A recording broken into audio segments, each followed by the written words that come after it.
Great. Good morning, everyone. Welcome back in this Andre Sabbath channel, my quality time with Jesus.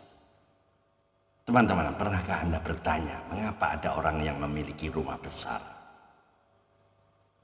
tapi tidak pernah merasa cukup? Mengapa ada orang yang kaya raya, tapi hidupnya penuh dengan keluhan-keluhan, bersungut-sungut? Sebaliknya ada orang yang hidup sederhana, ya, tapi wajahnya selalu dipenuhi damai dan ucapan syukur.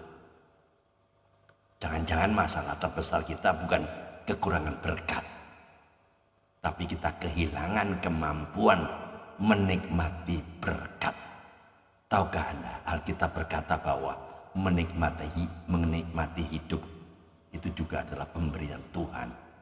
Kalau begitu, mengapa begitu banyak orang yang gagal menikmatinya? Alright, teman-teman, tema pada hari ini adalah God has given the power to enjoy life. Tuhan sudah memberi kuasa untuk menikmati hidup. Mengapa kita masih tidak bahagia? Great, mari kita pikirkan bersama ya. Saya pernah mendengar sebuah kisah. Ada seorang ayah yang bekerja siang malam. Targetnya sederhana, supaya keluarga saya itu bahagia. Demikianlah ayah itu selalu berkata. Puluhan tahun berlalu, rumah itu menjadi suatu kehidupan keluarganya di mana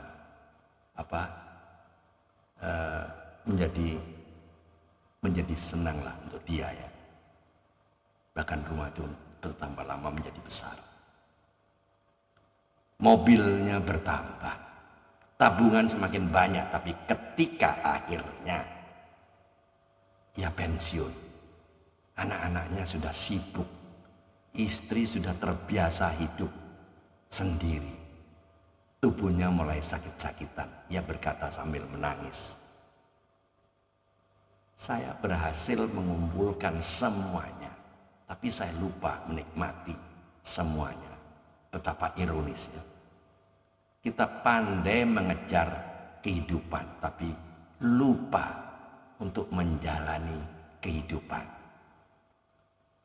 Pengkhotbah 5 ayat 19 mencatat, setiap orang yang dikarunia Allah kekayaan dan harta benda serta kuasa untuk menikmatinya, itu adalah pemberian Allah.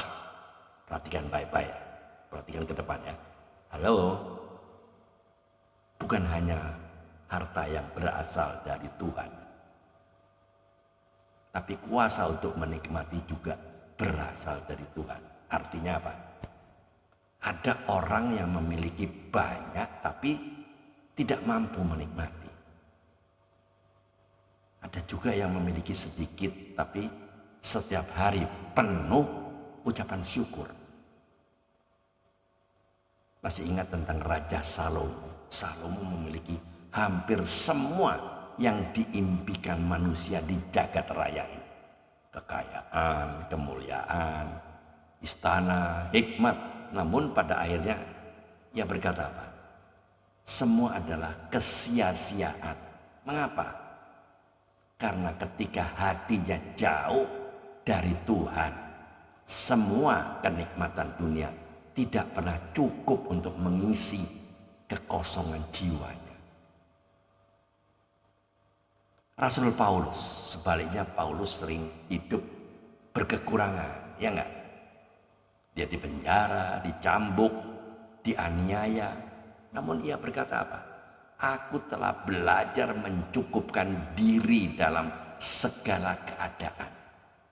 Jadi kebahagiaan Paulus tidak bergantung pada suatu keadaan, pada situasi, enggak, tapi pada Kristus. Jadi dari sini kita belajar ya, pesan moralnya apa. Banyak orang berkata, nanti kalau saya punya rumah baru saya akan bahagia. Nanti kalau pensiun, saya akan menikmati hidup. Nanti kalau anak-anak sukses, padahal kebahagiaan itu selalu ditunda. Sementara waktu terus berjalan. Jangan menunggu semua sempurna untuk bersyukur. Karena orang yang tidak bersyukur hari ini, kemungkinan besar juga tidak akan pernah bersyukur ketika memiliki lebih banyak. Syukur itu bukan akibat berkat. Syukur adalah cara kita melihat berkat. Halo, perhatikan baik-baik ke depan ya. Halo, pertanyaannya. Satu, apakah selama ini Anda lebih banyak menghitung kekurangan daripada menghitung berkat Tuhan? Tolong jawab ya. Dan jujur, renungkan jawaban Anda masing-masing. Dua, jika hari ini adalah hari terakhir hidup saya, apakah Anda sudah benar-benar menikmati setiap anugerah Tuhan?